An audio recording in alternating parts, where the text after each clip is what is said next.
Hi everybody, we are in Lake Mills right now at the Lake Mills Library with Gerard, the library director. It's also got another name. The Fargo Public Library. Beautiful downtown Lake Mills, Wisconsin. We've been here since 1902 in the same building. Yeah, this is an amazing historic building. We just thought we'd start outside just to kind of get a sense of what this library looks like from the outside. It's been here since 1902. 1902. Yeah, you can see in some faces carved into here. It's a pretty amazing old building. Stonework was quarried up in Waterloo and brought down by horse cart. Took several years to build, and at one point they actually ran out of money. And LD Fargo, which is named after the guy who donated for the money, they ran out of money during construction, and they had to go back to Fargo and beg for more cash. And thankfully he came up with the cash. Thankfully he had the dough. And after that brief delay, it took a few years of construction, then opened in October of 1902. All right, let's go take a look inside, see what it looks like. So we're inside now, we're by the fireplace, and kind of a reason to be by the fireplace, not only is it beautiful in here, this is original, but not everything inside is original because it burned. In 1980, this building came in 1902, and then in 1980 in the winter, in January, during a snowstorm, there was a massive fire, electrical fire, burned all the way from the basement up through this main floor, up through the second floor, up through the roof, and the steeple on top of the roof fell off into the front yard.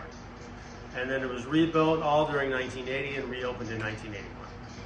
So let's take a look around some other places that are now kind of new to the original 19. So we made ourselves into a room that, is this the original outside wall? This is the original outside wall. This is room, and the stairway was added in 1980 after the fire because they needed a more accessible stairway. And so they built it, and then this is just the original wall here, 1902, and then there's a 1965 addition over there.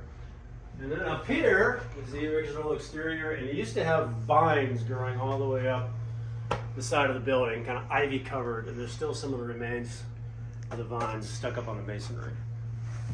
And you were telling when they did some renovation, somebody left something. Yeah, so this was renovated in 2013, including this room, tore out a lot of drywall. And after the reconstruction, or maybe even in 1965, cut out, and in one of the little cubby holes in the masonry, somebody left a stub of a stogie, half smoked, and just kind of stuck it in there and then drywalled over it.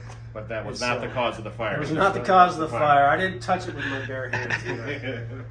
All right, we'll take a look upstairs real quick. We've gone upstairs, and if you just kind of look around, this is the library hall. Right. Got a stage up here. I'd imagine a lot of people use this. You know, I expected the stage to get used more, but it's really more of a meeting space for the public. There's not a lot of meeting rooms in town. And so I did the stats a couple weeks ago, and only through this year we already had 250 uses plus for this room. So we get a lot of people using the room, and we hold almost all of our library programs up here. But the stage itself is a neat feature, but it doesn't get employed all that often. But the room is available when we're closed, when we're open, people can make arrangements, and it's an important part of the community. What kind of library programs do you guys then run in here? Everything we can. So just this morning we hosted a playgroup for toddlers and their parents, kind of a get together with the parents more than the toddlers. And that was a new one. Otherwise we have two story times a week, a baby story time and a toddler story time. All our teen programs are held up here. We have a lot of teen programs. Adult book discussions, we have I call it like a textiles group, yarn, knitting, quilting, that meets once a month.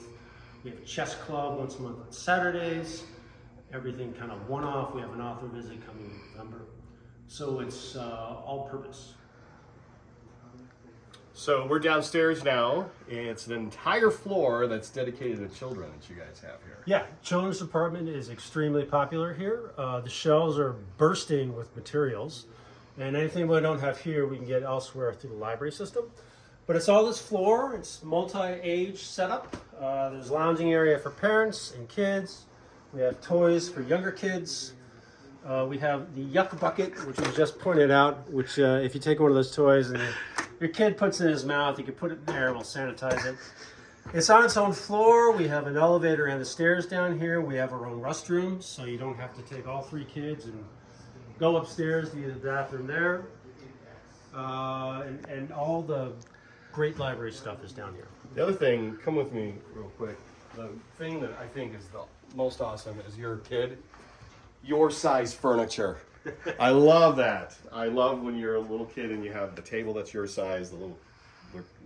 So this area you're looking at right now is your maker space where you have days that kids can come in and just make things. Right. So we don't have enough space to have our own dedicated makerspace like some libraries do. We're just really tight in here.